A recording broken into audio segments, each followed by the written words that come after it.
क्या इजराइल का ईरान पर हमले का प्लान लीक हो गया है?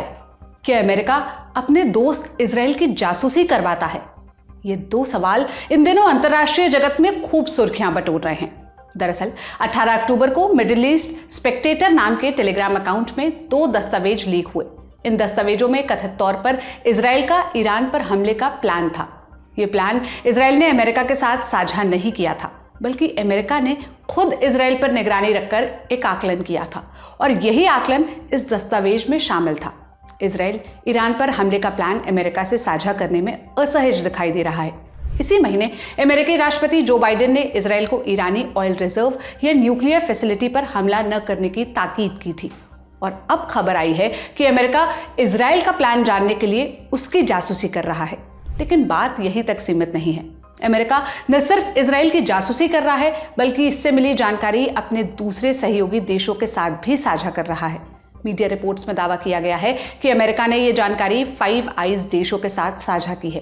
फाइव आइज 5 पश्चिमी देशों का समूह है जो नियमित रूप से एक दूसरे के साथ खुफिया जानकारी साझा करते हैं। इनमें अमेरिका, ब्रिटेन, कनाडा, ऑस्ट्रेलिया और न्यूजीलैंड शामिल हैं। इस कथित प्लान के लीक होने के बाद अमेरिका और इजराइल चिंतित हैं। अब राष्ट्रपति जो बाइडेन ने भी इस पर नाराजगी जता दी है और जांच के आदेश दिए हैं। तो आज के शो में हम जानेंगे ये खुफिया दस्तावेज कैसे लीक हुए, इन खुफिया दस्तावेजों में क्या क्या खुलासा हुआ और इजराइल अमेरिका के साथ प्लान शेयर करने में असहज क्यों है। नमस्ते, मेरा नाम सोनल है और आप देख रहे हैं लल्लन टॉप का अंतर्राष्ट्रीय प्रसंगों से जुड़ा रोजाना का कार्यक्रम दुनियादारी, जहां आज चर्चा इजराइल के लीक हुए प्लान की। Brought to you by Sensodyne K, Haier and i10. SLS और पैराबेन गॉन, तो उसका करंट ऑन। What then? इसके पोटेशियम आयंस करें टूट का करंट गॉन, लाइव का करंट ऑन। सबसे पहले बैकग्राउंड क्लियर कर लेते हैं। तारीख थी 1 अक्टूबर 2024। ईरान ने इजराइल पर 180 से ज्यादा मिसाइलों से हमला किया। ईरान ने कहा, हमने हसन नसरल्ला और इस्माइल हानिया की हत्या का बदला लिया है।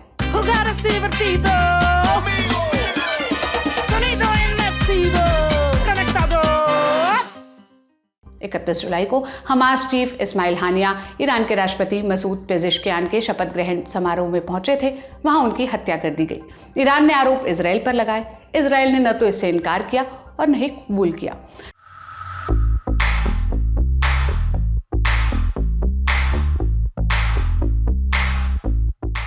फिर 27 सितंबर को इजराइल ने हवाई हमले में हिजबुल्लाह के मुखिया हसन नसरल्ला को मार गिराया।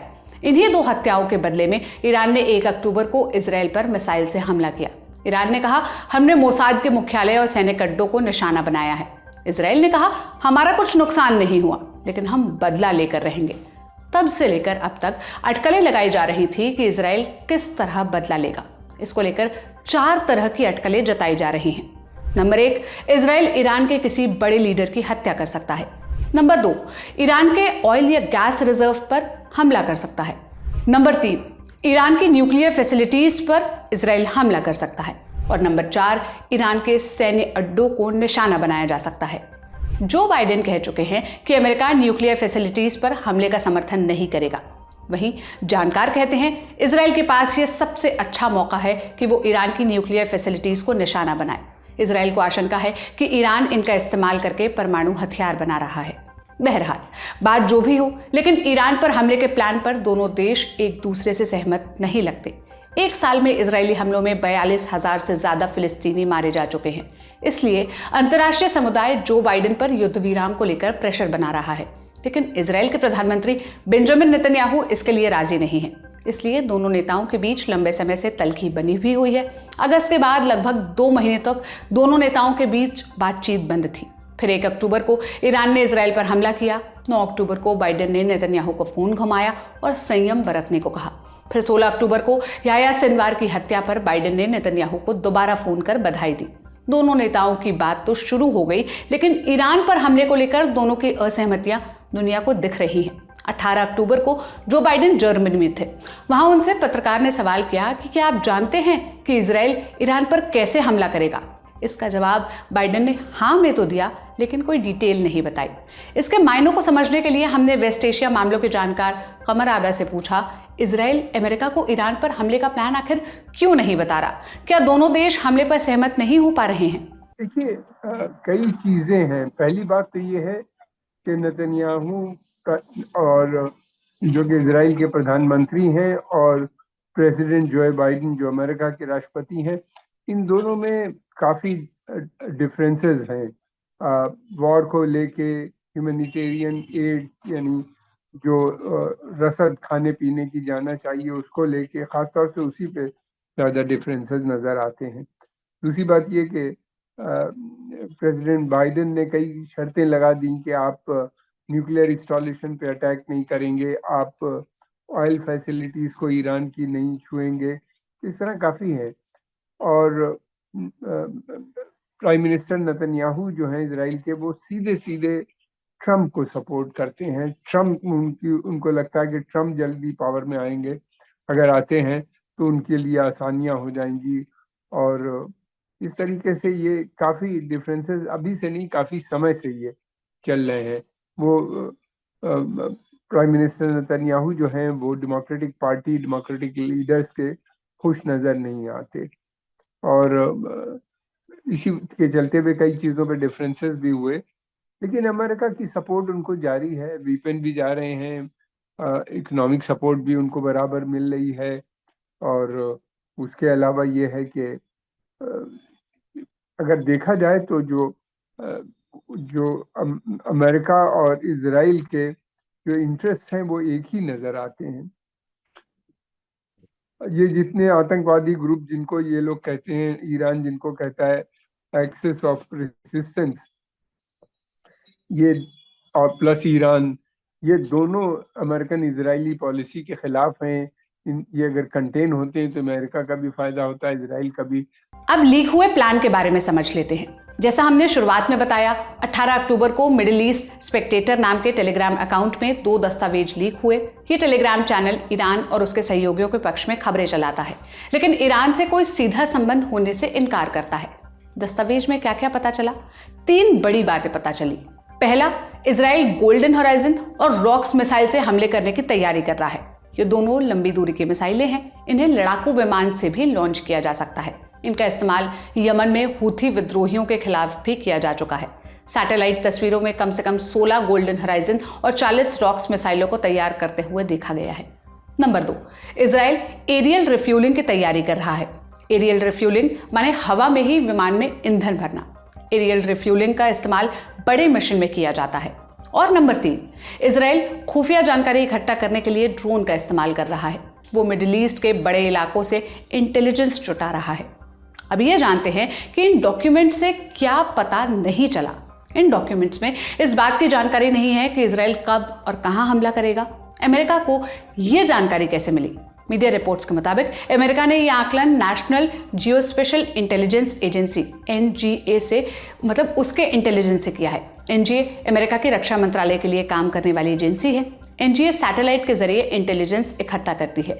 इस लीक डॉक्यूमेंट में NGA के 15 और 16 अक्टूबर को किए गए विश्लेषण का भी जिक्र है। अब सवाल यह है कि क्या ये दस्तावेज असली है? डिफेंस एक्सपर्ट्स कह रहे हैं कि ये डॉक्यूमेंट्स फर्जी नहीं है। उनकी भाषा, लिखने की शैली और शब्दावली से ये असली लगते हैं। क्या इन्हें जानबूझकर लीक किया गया? जानकार इसका जवाब हाँ में देते हैं। उनका कहना है कि इसके पीछे कोई ऐसा शख्स हो सकता है जो इजराइल को कामयाब नहीं होने देना चाहता। अब ये जानते हैं कि इस लीक पर क्या रिएक्शंस आए हैं। अमेरिकी राष्ट्रपति जो बाइडेन ने इस पर चिंता जाहिर की है। इजराइल ने फिलहाल कोई टिप्पणी नहीं की है। अब सवाल तो ये है कि इससे पहले भी अमेरिका में खुफिया दस्तावेज लीक हुए हैं। अप्रैल 2023 में अमेरिकी रक्षा विभाग पेंटागन के कई खुफिया डॉक्यूमेंट्स लीक हुए थे। उसे जैक टशेरा नाम के एक शख्स ने लीक किया था। वो अमेरिका के नेशनल गार्ड में मेंबर रह चुके हैं। जिस समय उन्होंने ये डॉक्यूमेंट्स लीक किए थे उस वक्त उनकी उम्र 21 साल थी। जैक ने ये डॉक्यूमेंट डिस्कॉर्ड में लीक किए थे। इसमें खुलासा हुआ था कि अमेरिका अपने दुश्मनों के साथ साथ अपने दोस्तों की भी जासूसी करता है। उस डॉक्यूमेंट में इजराइल मोसाद, UN चीफ, रूस यूक्रेन युद्ध जैसे मुद्दों पर सनसनीखेज खुलासे हुए थे। इस मामले में मार्च 2024 में जैक को 16 साल की सजा सुनाई गई थी। अगर इस लीक के बारे में आप विस्तार से जानने में दिलचस्पी रखते हैं तो आप दुनियादारी का वो एपिसोड देख सकते हैं। उस एपिसोड का लिंक आपको डिस्क्रिप्शन बॉक्स में मिल जाएगा। अब बढ़ते हैं एक्सपर्ट कॉर्नर की तरफ। हमने कमर आगा से पूछा, अमेरिका अपने ही सहयोगी इजराइल की जासूसी क्यों कर रहा है? देखिए, ये लोग आपस में, हमने देखा इससे पहले इसराइल ने भी कई बार ऐसी कोशिश की अमेरिका के ऊपर जासूसी करने की। और जब ट्रस्ट डेफिसिट होता है, भरोसा नहीं होता, तो हर तरह के काम होते हैं। उसमें जासूसी भी है। वैसे भी अमेरिकन को सारी चीजें मालूम रहती हैं। उसकी वजह यह है कि वहाँ पे जो अ, उनके सैटेलाइट हैं ऊपर से, वो वॉच करते रहते हैं। सैटेलाइट मैपिंग मैपिंग भी होती रहती है नीचे। और बहुत स्ट्रांग कोऑर्डिनेशन है अलग अलग लेवल पे, मिलिट्री टू मिलिट्री, फिर उसके अलावा स्टेट डिपार्टमेंट का। और इस तरह से काफी कोऑर्डिनेशन है। मैं नहीं समझता कि ईरान के ऊपर जो हमला होने वाला था इसराइल का, उसको वो बहुत छुपा भी नहीं सकता अमेरिकन के साथ। इनके कॉमन, बगैर अमेरिकन परमिशन के या बगैर अमेरिकन के राजी हुए, मुझे नहीं लगता कि ये अटैक संभव हो जी। पाएगा। क्या इस डॉक्यूमेंट के लीक होने से इजराइल का प्लान चौपट हो सकता है? देखिए, अब तो उनको नया प्लान बनाना पड़ेगा। जो लीक हुआ है उस पर तो काम नहीं होगा, और प्लानिंग में टाइम लगता है। ये पता नहीं कि जान के ये लीक किया गया है या किसी एक प्लान के थ्रू इस तरह हुआ है, ये इसका भी पता नहीं है अभी तो। लेकिन ये कि अब ये है कि इसराइल को दोबारा से नया प्लान बनाना पड़ेगा, नई चीजें सोचनी पड़ेंगी, इसलिए कि ईरान को बहुत सी इंफॉर्मेशन मिल गई होगी अब तक लीक डॉक्यूमेंट से कि किस प्रकार का है। और वो उसके हिसाब से अपने को जो डिफेंस के तरीके होते हैं उसको भी वो कर रहा होगा। अ, मुझे एक चीज से डर लगता है, क्योंकि ये युद्ध बहुत विनाशकारी होगा। और दूसरी बात ये कि इस युद्ध में ईरान के पास भी काफी क्षमता नजर आती है, काफी शक्ति है। और अगर इसराइल को जरा ज्यादा डैमेज हुआ, ज्यादा नुकसान पहुंचा इस वार से, तो इसराइल न्यूक्लियर वेपन का भी इस्तेमाल कर सकता है। ये वेपन जो बनाए हैं दिखाने के लिए नहीं है, बल्कि कभी न कभी इनका इस्तेमाल भी अपने इंटरेस्ट को या अपने हित को बचाने के लिए किया जा सकता है। इस बात का भी डर है। हालांकि अमेरिका ने काफी इसराइल के ऊपर प्रेशर डाला है कि इस तरह की कोई हरकत नहीं होनी चाहिए। हमने अमेरिका में मौजूद वरिष्ठ पत्रकार रोहित शर्मा से पूछा, अप्रैल 2023 में अमेरिकी रक्षा विभाग पेंटागन के कई खुफिया डॉक्यूमेंट्स लीक हुए। उसे जैक टशेरा नाम के शख्स ने लीक किया था। अमेरिका में इतने डॉक्यूमेंट कैसे लीक हो जाते हैं? अभी वाला डॉक्यूमेंट क्यों लीक किया गया? देखिए, इसका कोई स्पेसिफिक रीजन तो नहीं है कि ये डॉक्यूमेंट्स जो है वो क्यों लीक हो जाते हैं या इसकी इसकी वजह क्या है। कभी कभी हमने ऐसा देखा है, पहले जब स्पेशली जब जूलियन असांज के पास विकीलीक्स के तहत जो डॉक्यूमेंट्स लीक हुए थे, जहां पे स्नोडन का एक रोल रहा था, वो ये था कि he wanted to make Americans को सूचित करना चाहते थे कि किस तरह की चीजें सरकार कर रही है जो शायद अनएथिकल है। जिस तरह से यूएस की एजेंसीज खुद अमेरिकन सिटीजन्स के ऊपर स्पाई कर रही थी, तो मुझे लगता है कि वो एक वजह थी उस समय जब ये विकीलीक्स और एडवर्ड स्नोडन की चीजें हुई। तो एक स्पेसिफिक रीजन नहीं होता। कभी कभी ये हो सकता है कि शायद, और हमने पहले भी देखा है कि अम, जब एक डिसग्रंटल्ड एम्प्लॉय हो, एक ऐसा अधिकारी जो इस इंफॉर्मेशन के पोजेशन में है, जो शायद गवर्नमेंट की पॉलिसी से, नीतियों से, स्पेशली वॉर जैसी चीजों से, जब वो सहमत नहीं होते, उनकी बात नहीं सुनी जा रही होती, तो कहीं ना कहीं वो इस तरह का कोई काम कर देते हैं, जो ऑब्वियसली एक क्राइम है अमेरिका में।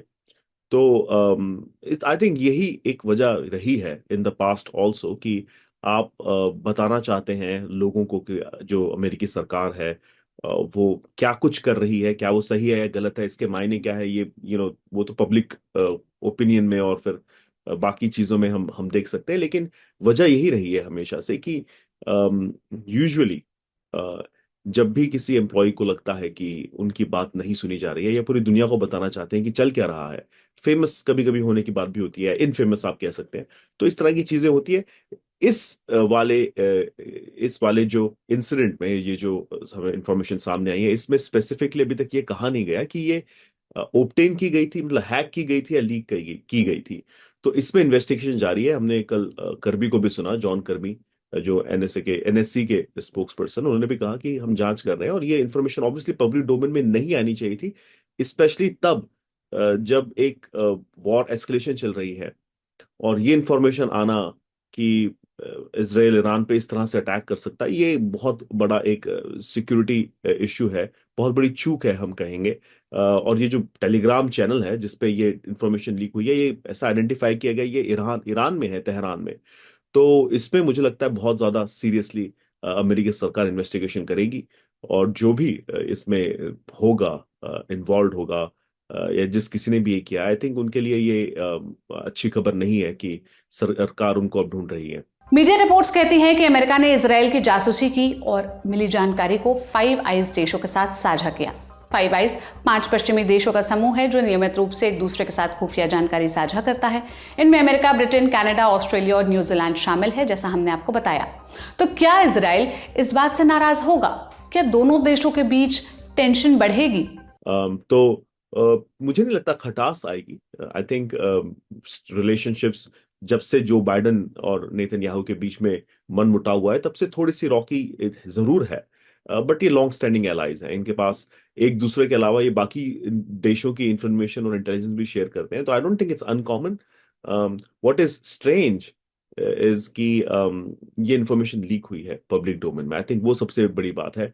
और हाँ, ये भी हो सकता है, शायद ये अटकलें लगाना होगा कि अगर इसराइल को शौक लगा है कि अमेरिका ने इंफॉर्मेशन बाकी देशों से शेयर की है, तो ये एक अपने आप में एक नया पैरामीटर है, बन सकता है कि किस तरह से दोनों की रिलेशनशिप चल रही है। लेकिन मुझे ऑनेस्टली नहीं लगता कि दोनों देशों के बीच में कोई और मनमुटाव आए होगा या इस इश्यू को लेके।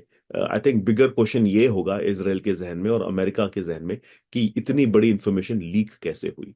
और मुझे लगता है इसराइल जरूर प्रेस करेगा अमेरिका को पहचानने के लिए, आइडेंटिफाई करने के लिए कि कहाँ से इंफॉर्मेशन लीक हुई, क्यों हुई और क्या वजह रही इस इंफॉर्मेशन को लीक होने की।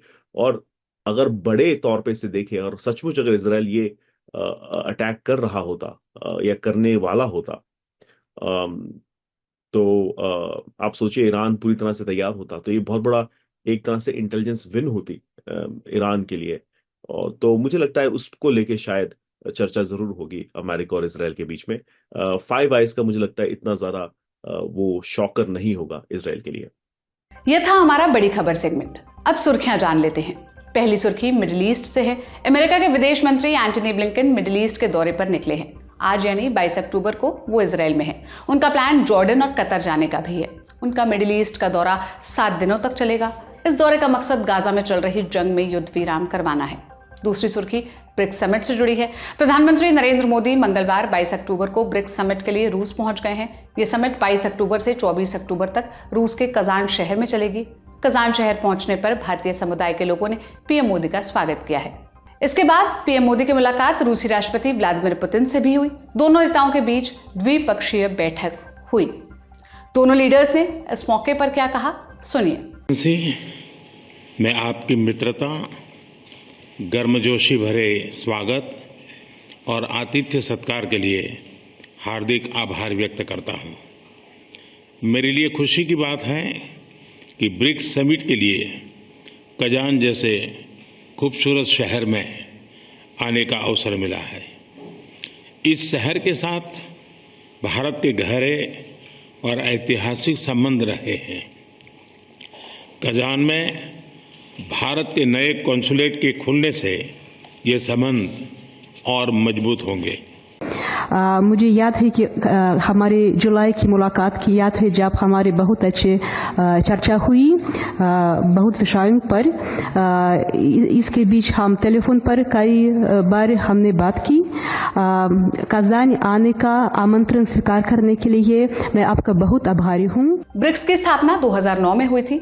इस साल इसकी 16वीं लीडर्स समिट हो रही है। समिट की मेजबानी इस बार रूस के हाथों में है। इस समिट में पीएम मोदी, चीन के राष्ट्रपति शी जिनपिंग, ईरान के राष्ट्रपति मसूद पेजिशकियान समेत कई बड़े नेता हिस्सा ले रहे हैं। इसके अलावा इस बार कुछ नए सदस्य भी हिस्सा लेंगे, जनवरी 2024 में ब्रिक्स में 5 नए देश जुड़े थे। इसके बाद से ब्रिक्स को ब्रिक्स प्लस का नाम दिया गया। इस दौरान प्रधानमंत्री मोदी और ब्रिक्स के सदस्य देशों के लीडर्स के बीच द्विपक्षीय बातचीत होने की भी संभावना है। ब्रिक्स को अक्सर पश्चिमी देशों के खिलाफ एक साझेदारी के तौर पर देखा जाता है। हालांकि ब्रिक्स के लीडर्स इस बात से मुकरते हैं। प्रधानमंत्री नरेंद्र मोदी ने इस बाबत एक बयान दिया था। बोले, ब्रिक्स पश्चिमी देशों का विरोधी नहीं है, बल्कि बात सिर्फ इतनी है कि ये पश्चिमी देशों के बिना बना है। रूसी राष्ट्रपति व्लादिमीर पुतिन ने भी 18 अक्टूबर को एक प्रेस कॉन्फ्रेंस में यही बात दोहराई थी। ब्रिक्स की तुलना G7 से भी की जाती है। G7 में America, Canada, Britain, France, Germany, Italy, Japan और यूरोपियन यूनियन यानी EU है। इस बार के ब्रिक्स समिट को लेकर उम्मीद थी कि ब्रिक्स करेंसी का मुद्दा जोर पकड़ेगा। ब्रिक्स देश एक करेंसी शुरू करने की बात करते हैं। ब्रिक्स ने पहली बार नई करेंसी पर चर्चा तब शुरू की थी जब अमेरिका ने रूस पर सैंक्शंस लगाए थे। वजह थी रूस यूक्रेन जंग की शुरुआत। अब इसका मकसद क्या है? दरअसल मौजूदा समय में ज्यादातर अंतर्राष्ट्रीय कारोबार में डॉलर का इस्तेमाल होता है। ब्रिक्स देश इस मामले में डॉलर का प्रभुत्व कम करना चाहते हैं। ऐसा इसलिए क्योंकि अमेरिकी डॉलर दुनिया की बाकी करेंसीज को प्रभावित करता है। इस समिट में ब्रिक्स करेंसी पर बातचीत होने की संभावना थी, लेकिन 18 अक्टूबर को ही पुतिन ने कहा कि अभी इसका वक्त नहीं आया है। लेकिन उन्होंने ये जरूर कहा कि ब्रिक्स आपसी कारोबार और निवेश में डिजिटल करेंसी का इस्तेमाल की संभावनाएं तलाश रहा है। हमने जवाहरलाल नेहरू यूनिवर्सिटी यानी JNU में रशियन स्टडीज के अध्यापक राजन कुमार से पूछा कि अभी ब्रिक्स देशों ने ब्रिक्स करेंसी के मुद्दे को टाल क्यों दिया, इसके पीछे की क्या वजह हो सकती है। जो ब्राजील के राष्ट्रपति हैं वो पहले इसकी चर्चा पिछले मीटिंग में कर चुके थे।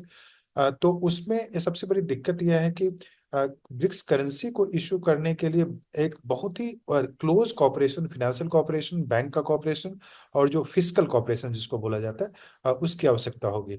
और ब्रिक्स के जो देश हैं उनको यह पता है कि यह ब्रिक्स में उस लेवल का कॉपरेशन नहीं है कि economic policy, macro economic policy पे इस ढंग का कॉपरेशन हो। तो वैसे में उसी कॉन्टेक्स्ट में प्रेसिडेंट पुतिन के साथ जब मीडिया का इंटरेक्शन हुआ था, उनसे पूछा भी गया था यह सवाल, तो उन्होंने बहुत ही क्लियरली बताया कि अभी वह समय नहीं है कि ब्रिक्स करेंसी की बात की जाए, और इसलिए कजान की जो ब्रिक्स की समिट हो रही है उसमें इसकी बात भी नहीं होगी। लेकिन उन्होंने डी-डॉलराइजेशन की बात जरूर की है। डी-डॉलराइजेशन के मुद्दे पे उन्होंने 2-3 बातें रखी थी, और जो कि अभी जो समिट चल रहे हैं, मीटिंग्स हो रहे हैं, उसमें इस इशू को जो दूसरे देश के लीडर्स हैं वो डिस्कस करेंगे। पहला तो यह कि इस ढंग का मैकेनिज्म होना चाहिए जिसमें कि जो ब्रिक्स के देशों के आपस के ट्रेड हैं वो स्विफ्ट के माध्यम से या डॉलर के माध्यम से निर्धारित नहीं होने चाहिए। आप जानते हैं कि स्विफ्ट एक इंटरनेशनल सिस्टम है जिसके हिसाब से पैसे और जो मनी एक्सचेंज होते हैं दो देशों के बीच में या दो इंडिविजुअल के बीच में। तो चूंकि स्विफ्ट से रूस को बाहर कर दिया गया है, तो रूस चाहता है कि उस ढंग का एक वैकल्पिक व्यवस्था, एक संरचना, जो एक फाइनेंशियल एक स्ट्रक्चर तैयार किया जाए ऑल्टरनेटिव, जो कि स्विफ्ट की तरह से काम करे। अब सवाल यह उठता है कि अगर ऑल्टरनेटिव स्ट्रक्चर तैयार करते हैं तो उसको किस करेंसी से लिंक करेंगे, यानी कि रुपया का कितना वैल्यू है और रूबल का क्या वैल्यू, इसको कैसे आप तुलना करेंगे। तो उनका कहना है कि एक डिजिटल करेंसी के रूप में होना चाहिए जिसका कि ड्यूरेशन फिक्स्ड हो, जिसमें कि उसके हिसाब से मान लीजिए कि रूपी का रूबल अभी के समय में आपने फिक्स कर दिया तो कुछ समय तक वो फिक्स्ड ही रहेगा, और ये जो फिक्सेशन होगा डॉलर और यूरो के माध्यम से नहीं होगा। ये जो एक डिजिटल करेंसी की बात हो रही है, यानी कि क्रिप्टो करेंसी की तरह का आप समझ लें, तो उस ढंग की डिजिटल करेंसी से उसको पैक किया जाए और नेशनल करेंसी को उससे लिंक किया जाए। और ब्रिक्स पे को भी की बात चल रही है जिसमें कि इंटरनल ट्रेड के लिए ब्रिक्स पे सिस्टम, जैसे रुपए होता है या जो पेटीएम इत्यादि जिस ढंग से होता है उस ढंग की एक सिस्टम बहाल करने की बात कर रहे थे। तो डी-डॉलराइजेशन के कॉन्टेक्स्ट में उन्होंने इस व्यवस्था, एक वैकल्पिक व्यवस्था निकालने की बात की, और दूसरा यह कि नेशनल करेंसी में ट्रेड होना चाहिए। तो आज के दुनियादारी में बस इतना ही। आप इन मसलों पर क्या राय रखते हैं हमें कमेंट में बताइएगा। आज का शो लिखा था मेरे साथी साजिद और अंकुर ने। आपको कैसा लगा कमेंट में बताइएगा। शुक्रिया।